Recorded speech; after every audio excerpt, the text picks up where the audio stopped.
الإخوة الكرام، السلام عليكم ورحمة الله وبركاته. إن الإسلام دين الحق ولا يقبل الله دينا سوى الإسلام. كل دين سوى الإسلام طريق إلى جهنم ودين باطل. قال الله تعالى: ومن يبتغي غير الإسلام دينا فلن يقبل منه وهو في الآخرة من الخاسرين. والإسلام قادم الآن. نحن قرأنا في جريدة فرانكفورتر ألجماينه في ألمانيا، أنا من ألمانيا، في سنة 2007 في مارس 2007 أن عدد المسلمين الجدد في ألمانيا في 2004 1000، 2005 4000، و2006 14000. هذا نحن قرأنا هذا في جريدة فرانكفورتر ألجماينه، ليس في جريدة إسلامية بل في جريدة فرانكفورتر ألجماينه. هم قالوا ذلك، ونحن لا نستغرب من هذا الانتشار، من انتشار الإسلام، لأن النبي عليه الصلاة والسلام قد قال: لا يترك الله بيت مضر ولا وبر إلا أدخل هذا الدين. وقد قال الله تعالى: هو الذي أرسل رسوله بالهدى ودين الحق ليظهره على دين كله ولو كره المشركون. إذن نحن لا نستغرب من هذا، بل السؤال ليس هل الإسلام دين الحق، والسؤال ليس هل الإسلام ينتشر، وهل الإسلام يدخل في كل بيت من بيوت إسبانيا والإيطاليا والعالم. هل هذا سيحدث؟ بل السؤال ماذا قدمنا نحن لانتشار هذا الدين؟ ولذلك أنا جئت اليوم، طلب مني أن أتكلم عن قصة إسلامي، وأنا أقول لكم بكل صراحة من البداية: هدفنا أن ندخل هذا الدين العظيم في كل بيت من بيوت إسبانيا وبيوت فرنسا وهولندا وبلجيكا وألمانيا والعالم. هذا هدفنا. وأنا أتمنى منكم وأنا أرجو منكم إذا خرجتم اليوم من هذا الميدان أن تتفكروا، أن تفكروا ماذا أستطيع أن أفعل حتى يسلم كل هؤلاء الناس هنا في هذا البلد. وثق به، إذا فكرنا وقدمنا شيء لهذا الدين، ما يقول الله تعالى: إن تنصروا الله ينصركم، إن ينصركم الله فلا غالب لكم، وإن يخذلكم فمن ذا الذي ينصركم من بعده. نعم، إذن قصة الإسلام لا أتكلم عنها تسلية، بل حتى نستخرج منها بعض الحجج التي حملتني على قبول الإسلام، لأني أسلمت في سنة 2001، وحتى نستخرج منها بعض الحجج التي نستطيع أن نستعملها في دعوة غير المسلمين. نعم، أنا كنت نصرانيا بروتستانتيا، وذهبت إلى كنيستي هذا اليوم بالاختصار، وذهبت إلى كنيسة لدروس خاصة. وفي يوم من الأيام وجدت في العهد الجديد بعض الكلمات ظهر لي كتناقض، فسألت القسيس عن هذا التناقض، فقال لي: هذا محرف. فاعترف هو القسيس أن هناك أشياء محرفة في العهد الجديد، الكتاب الذي يؤمن به النصارى. فقلت لنفسي: كيف أستطيع أن أعتمد على هذا الكتاب؟ وكيف أستطيع أن أتبع هذا الطريق وهؤلاء بأنفسهم يعترفون بأن في هذا الكتاب أخطاء؟ فتركت هذا الدين وصلت إلى الإلحاد. كان عندي شك، هل هناك إله أم ليس هناك إله؟ لأن طبعا نحن كإنسان نعلم أننا خلقنا بهذا الوعي، من أين جئنا وإلى أين نذهب وما الغاية في حياتنا. وإذا ما وجدنا أجوبة على هذه الأسئلة الثلاثة، إذن أين الاتصال بين الخالق وبين الخلق؟ سبحان الله. وكما قلت لكم تركت هذا الدين وكنت أتعمق في الدنيا وكذا. مثلا بعض يعني بالأمس سألني أخ قال لي هل كنت في إسبانيا سابقا؟ قلت له نعم ممكن 10 مرات. قلت له، هو قال ما شاء الله. أنا قلت لا أعوذ بالله. قلت له تعرف لماذا كنت هنا في إسبانيا؟ سبحان الله.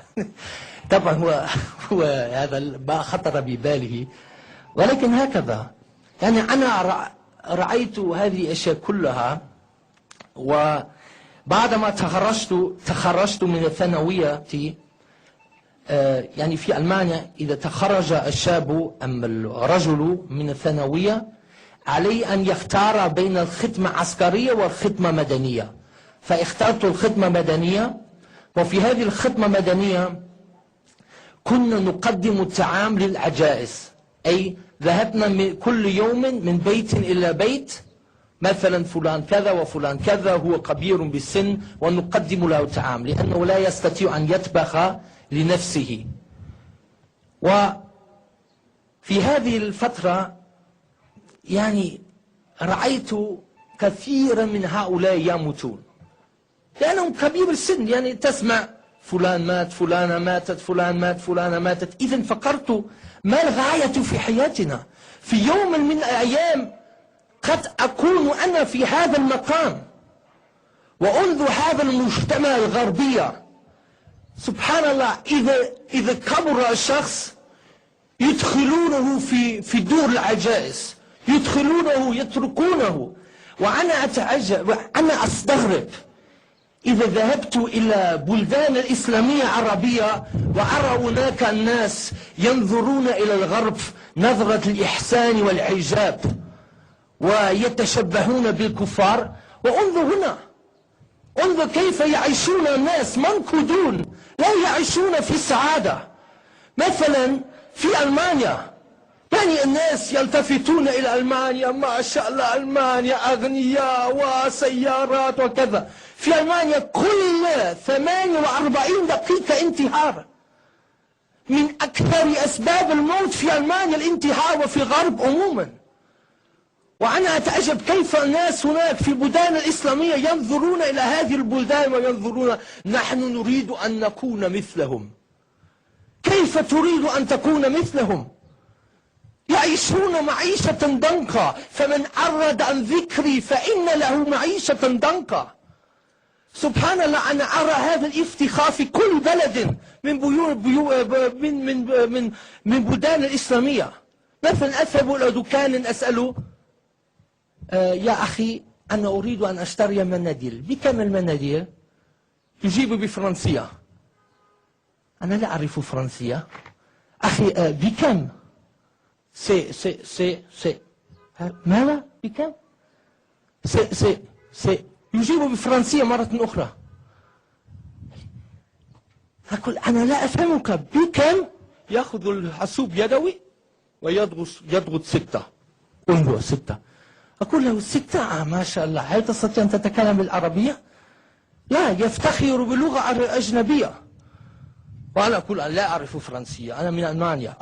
أنتم ألمانيون تفتخرون بلغاتكم. لا أخي، أنا ما قلت لك تكلم معي باللغة الألمانية، قلت لك تكلم باللغة العربية. ما طلبت هذا منك. أرجو إلى الموضوع. يعني كنت أفكر ما الغاية في حياتنا. وفي هذه الفترة التقيت برجل نصراني يكره الإسلام، هو في حزب معين ضد الإسلام في ألمانيا. فسألته عن أهدافهم، فقال لي هدفنا نريد أن ندمر الإسلام في ألمانيا لأن الإسلام كذا، دين الجريمة ودين الإرهاب ودين كذا، يعني الكلام فاضي. وأنا كنت أدافع عن الإسلام، لأني ما أنا كرهت هذا الرجل فقط هكذا.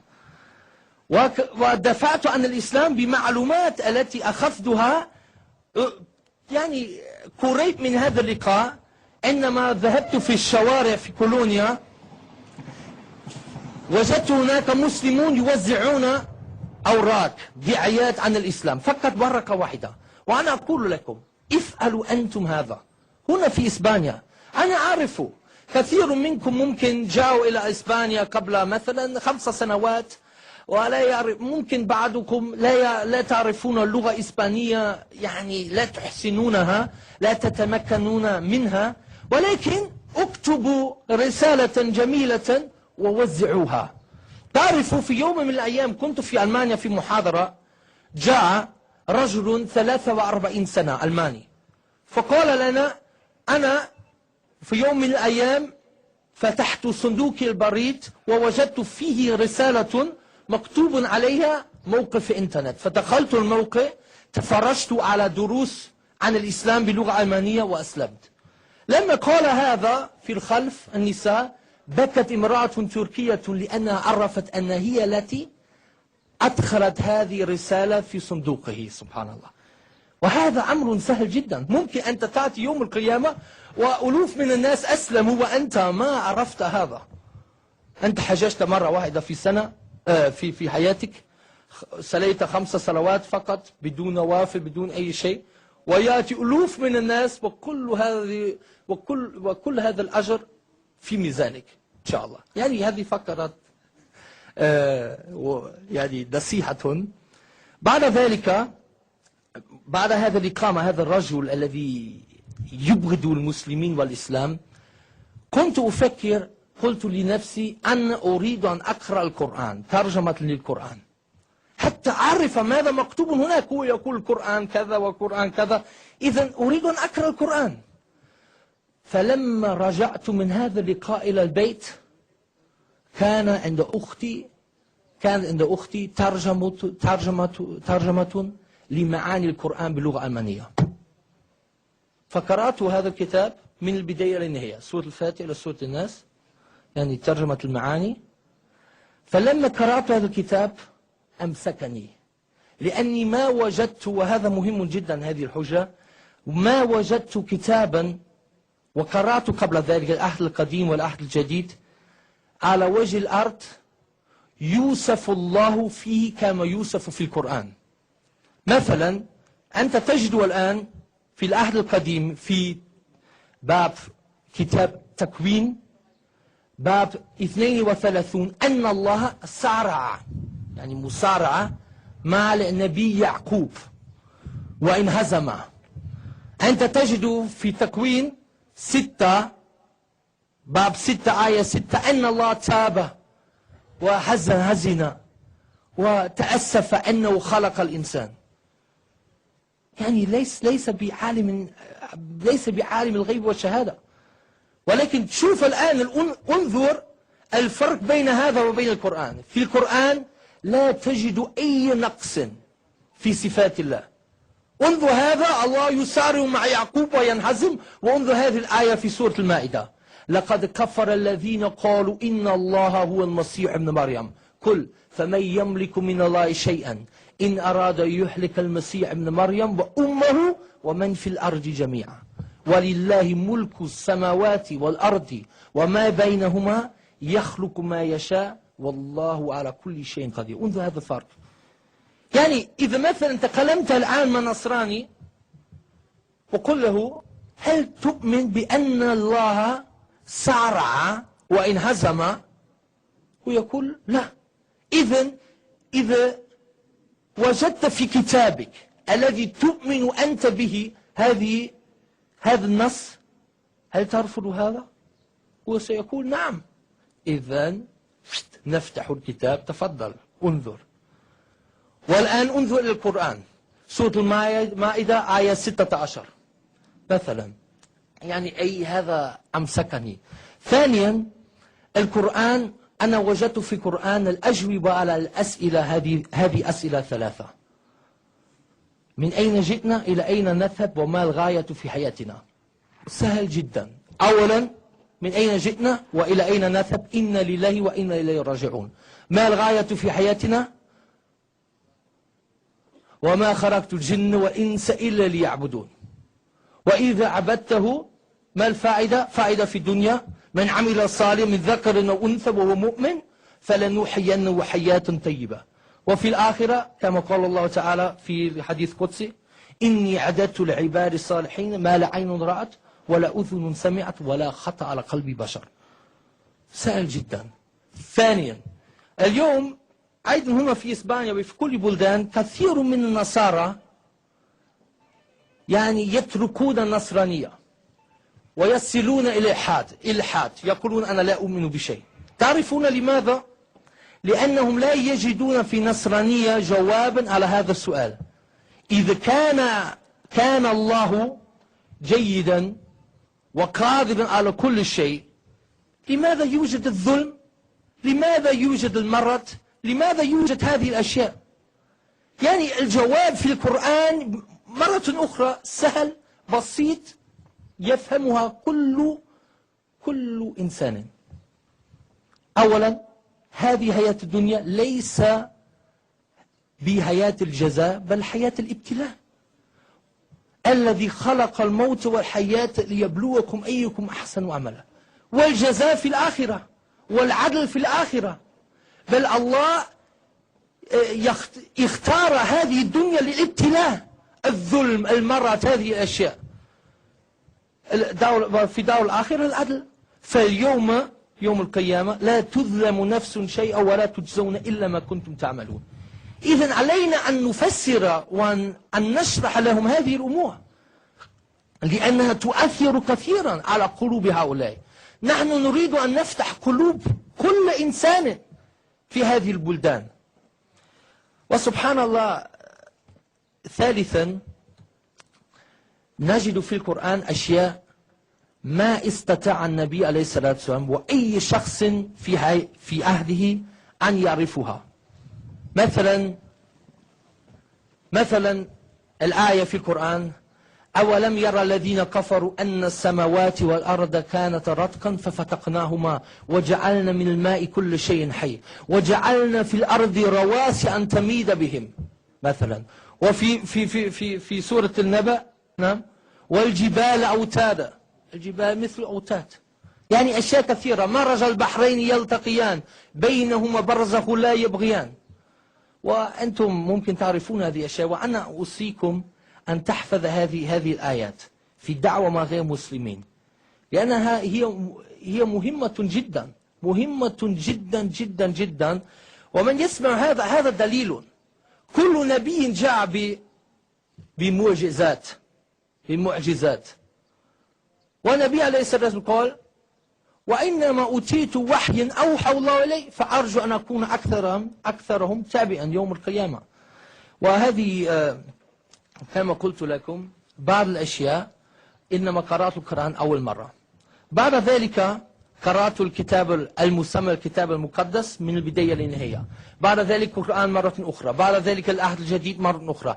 بعد ذلك لأني أردت أن أعرف الحق. طبعا هذا الكتاب أمسكني، ولكن الشيطان وسوس في صدري، قال: انتبه، أنت وجدت في نصرانية تناقضا، ممكن بعد ذلك تجد أيضا تناقضا، إذن انتبه، اقرأ. وقرأت عن السنة ووجدت أدلة على صدق النبي عليه الصلاة والسلام. أضرب لكم مثالا. في عهد النبي عليه الصلاة والسلام العرب ظنوا أم آمنوا أن إذا مات شخص مهم أو ولد شخص مهم تنكسف الشمس. وفي يوم الذي مات فيه إبراهيم ابن النبي عليه الصلاة والسلام انكسفت الشمس، فقال الناس: انكسفت الشمس لموت إبراهيم. إذن النبي عليه الصلاة والسلام لو كان كذابا وقال لهم: انظروا، آمنوا بي، شوف، مات ولدي انكسفت الشمس. ولكن ماذا قال النبي عليه الصلاة والسلام؟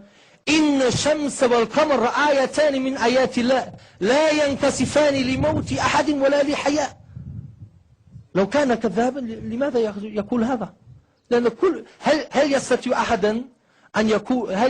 أحد أن يقول لا، الشمس ما انكسفت بسبب موت إبراهيم؟ لا يستطيعون. هذا فقط مثال.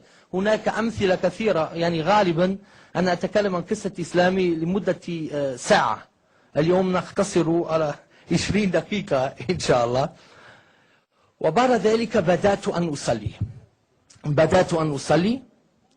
لأني قلت طيب لا تسلم مباشرة، ولكن صلاة جيد على كل حال. وأيضا مثلا عيسى في الإنجيل متى باب 26 آية 38 ما صلى كما يصلون المسلمون بوجهه على الأرض. كل أنبياء في العهد القديم والعهد الجديد حتى الآن في كتاب محرف يصلون هكذا إلا نبي واحد يرميا. تعرفون كيف كما صلى؟ هكذا رفع يديه. فلا أحد يصلي هكذا، ولا أحد يصلي هكذا، ولا أحد يفعل هكذا من هذه الحركات، لأن الإسلام دين الفطرة دين الحق. وكل هؤلاء أنبياء كانوا على ملة الإسلام الحمد لله. فبدأت أن أصلي وقرأت عن البوذية ويهودية والأديان مختلفة. وفي يوم من الأيام يعني جاء دائما صديق لنا، أنا كنت ملاكم محترفا آنذاك، فجاء دائما شخص مسلم من أمريكا إلى ألمانيا،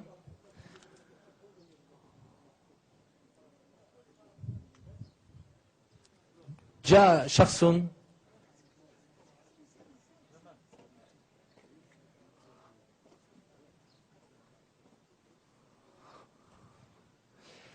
أمريكي دائما إلى ألمانيا زارنا، وذهب مع صديقي تركي إلى المسجد. وفي يوم من الأيام جاء هذا الأمريكي اتصل بي تركي صديقي التركي، فقال لي يا بيير اليوم أنا لا أستطيع أن أذهب معه إلى المسجد، من فضلك وصله إلى المسجد. فدخلت المسجد، صليت تحيات المسجد لأني عرفت هذه الأشياء كلها، يعني عرفت الفاتحة وكل والله أحد وسورة العصر ولكن ما أسلمت يعني، ولكن صليت. وجلسنا في المسجد، فجاء إلي رجل مغربي فقال لي هل أنت المسلم الوحيد في أسرتك؟ فأنا فكرت لأني يعني في الواقع ما أسلمت بعد، ولكن في هذا الوقت من فضلك أخي اترك هذا من فضلك أخي. وفي هذا الوقت كأن الله بعد الشيطان عني، وعزمت. لما تسألت هو يقول أنت مسلم وحيد؟ ما أسلمت إلى الآن. فقلت له نعم أنا مسلم وحيد في أسرتي، أشهد أن لا إله إلا الله وأشهد أن محمد رسول الله. وهذا طريق باختصار جدا، ولكن الحمد لله يعني انتهينا. والآن إن شاء الله سيأتي الشيخ أبو إسحاق، ونريد أن نقول لكم شيء حتى يأتي الشيخ حفظه الله. هو حريص جدا على الدعوة هنا، وهو مريض الآن كما تعرفون، ومع ذلك هو حريص جدا. والطريق طبعا الطريق من ألمانيا إلى إسبانيا ليس بسهل حتى لشخص مثلي، الحمد لله صحيح ليس عندي برد، أتمنى هذا. ولذلك أنا أريد منكم أنتم الآن الجيل، أنا سميت الجيل الأول هنا في إسبانيا، الجيل الأول، وفي ألمانيا الآن الجيل الثالث أم الرابع. أنا أقول لكم يعني اجتهدوا في الدعوة إلى الله هنا، ولا تستخففوا أنفسكم، لا تستخففوا أنفسكم. كثير من الناس يقولون أنا لا أعرف اللغة، إذن تعلمها، أنت تستطيع، أنت لا تحتاج إلا أن تحسن اللغة الإسبانية، هذا جيد، ولكن بعض المعلومات إذا فقط أخذت جارك على اليد وتأتي معه إلى هنا، ممكن هو يشعر هذا الجو الإسلامي، يرى المسلمين يصلون. الإسلام هو دين الفطرة. والله أنا سمعت قصص عن الذين أسلموا، بعض الناس أسلموا لأنهم رأوا ناس يسجدون، فتساءلوا ما هذا ما هذا الدين. بعض الناس سمعوا الأذان لذلك تعالوا دائما بغير مسلمين، لأن جدتي ماتت على غير الإسلام، جدي مات على غير الإسلام، وعمتي خالتي ماتت على غير الإسلام، وخالي مات على غير الإسلام. أنا أقول لكم أين المسلمون؟